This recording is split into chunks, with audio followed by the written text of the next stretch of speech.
tall buildings.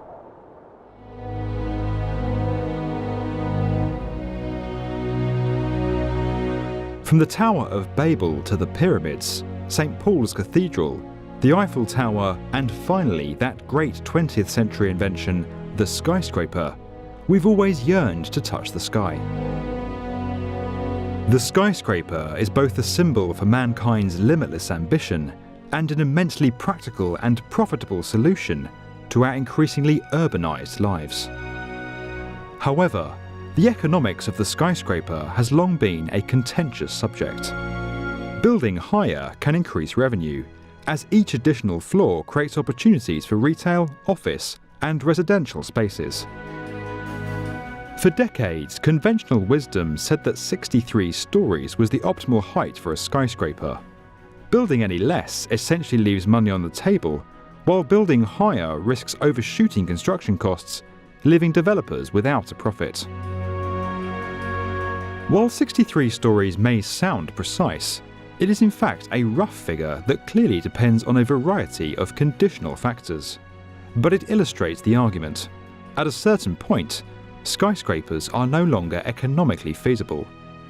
Beyond that point, they cease their practical purpose and become something else. This is no more apparent than in the race to build the world's tallest building, where the limits of practicality knock against the expanse of human ambition. The last century has seen the title change hands from building to building no less than 9 times. But with the construction of Dubai's Burj Khalifa in 2010, a building that jumped more than 300 metres higher than its predecessor, we've seen that race cool and perhaps end. The Burj Khalifa is the first structure since Chicago's Sears Tower to hold on to the title of world's tallest building for longer than a decade. In that time, competing projects to the Burj have come and gone, brought back down to earth by mounting costs and their own impracticality. The desire to be the tallest appears to be fading. Have we finally found the meeting point of hubris and economics? Have we built the world's last tallest building?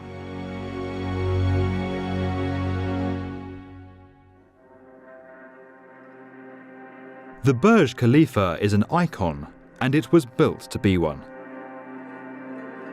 2020 marks a decade since the 828-metre high tower officially opened, the culmination of 5 years of construction work from foundation to spire, more than 10 years of planning, and some 22 million man-hours. Plans for the tower first emerged in the late 1990s and early 2000s. Keen to diversify its economy away from the oil industry and to leave its mark on the world, the small port city of Dubai began to invest heavily in creating tourist attractions and turned its eye to that most superlative of construction titles, the world's tallest building. At that time, a number of projects were attempting to overtake the reigning Petronas Towers in Kuala Lumpur. The Shanghai World Finance Center and the 508-metre Taipei 101 were both already under construction, and the long-gestating World Trade Center had ambitions to bring the title back to New York.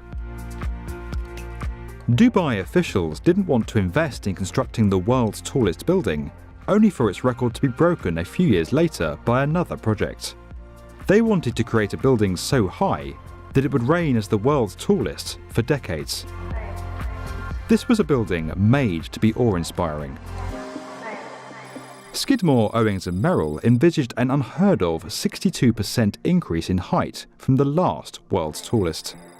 To put that in perspective, over the past century, no other contender has gone higher than 19%, including the Empire State Building. The construction of the Burj Khalifa was the result of a perfect storm, an alignment of key components needed to create such a structure. Funded by a city eager to prove itself on the world stage, combined with a near bottomless pit of money to draw from. None of the usual requirements and restraints of practicality applied here, and no one questioned whether a city with a little more than 1 million people needed a $1.5 billion skyscraper.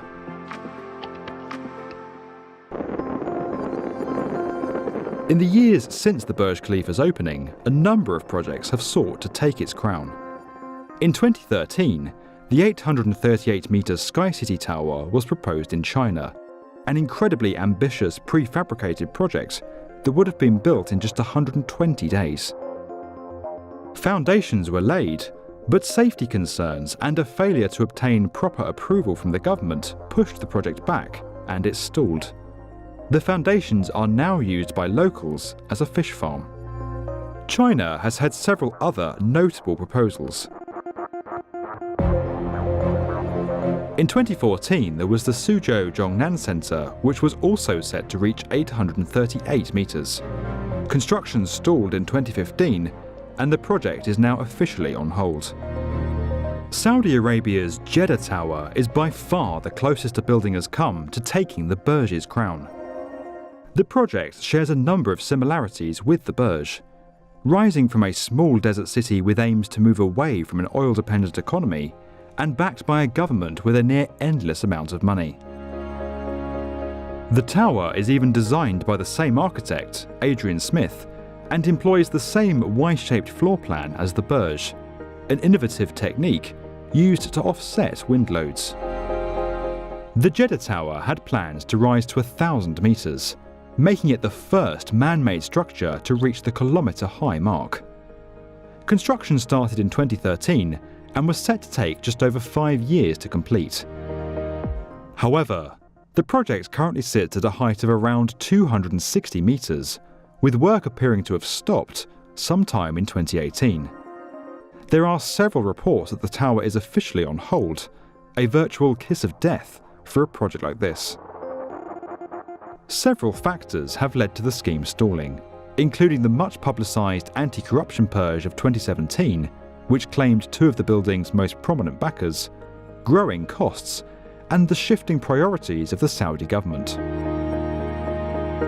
Not to be outdone, Dubai announced its own competitor with the Dubai Creek Tower, a 1,300-metre high observation structure that would have dwarfed both Jeddah Tower and the Burj Khalifa. While foundations were laid in 2017, no progress has been made since, and with construction on the Jeddah Tower yet to resume, there seems to be little motivation for them to continue.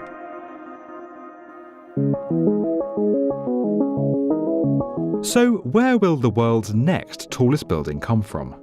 The most obvious answer would appear to be China. The country has money to spend, a vast urban population, and an eagerness to prove itself on the world stage.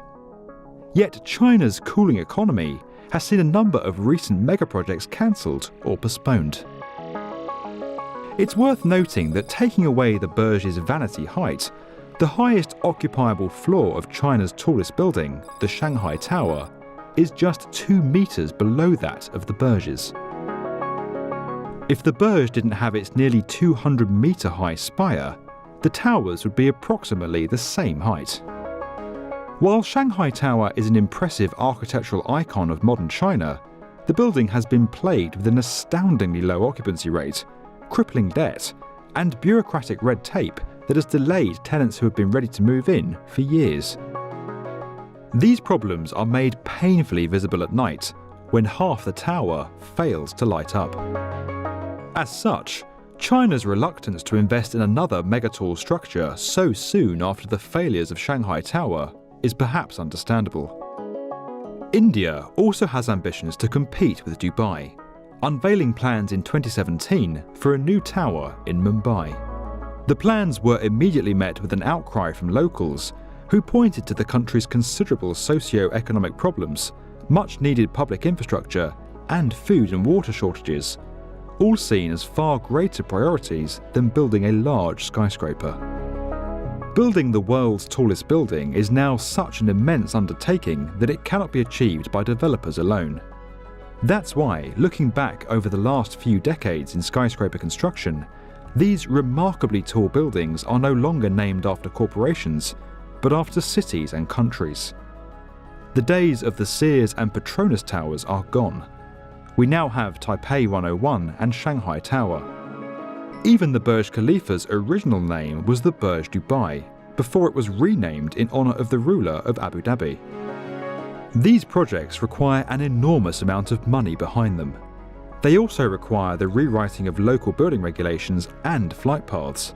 They need the unequivocal support and oftentimes the financial backing of their governments. Otherwise, they will never get out of the ground. This perfect storm needed to create the world's next tallest building, a booming economy, a near-endless supply of money, a desire to be put on the world map, and uncategorical support from the government, now has to match the immense height that Dubai has already presented to the world. It was a lot easier to build a 500-metre plus skyscraper 10 years ago than it is to build an 800-metre plus one now. Currently, there isn't anywhere in the world that has the financial backing and ambition to beat Dubai, and Skidmore, Owings and Merrill may have achieved exactly what they were asked to when first conceiving the Burj Khalifa, to create the world's tallest building that would last.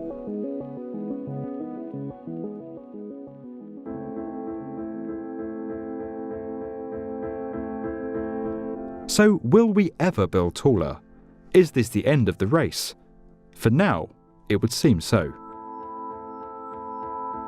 When the Empire State Building opened to the public 88 years ago, actress Fay Wray said, "When I'm in New York, I look to the Empire State Building and feel as though it belongs to me, or is it vice versa?" That is what great construction accomplishes. The Empire State Building was so tall, so grand, that it seemed almost impossible. It was unthinkable that anyone could build taller, and it took 40 years for its record to be beaten. Why do we build tall buildings? Because we can. And when the time is right, when that perfect storm appears again, we will.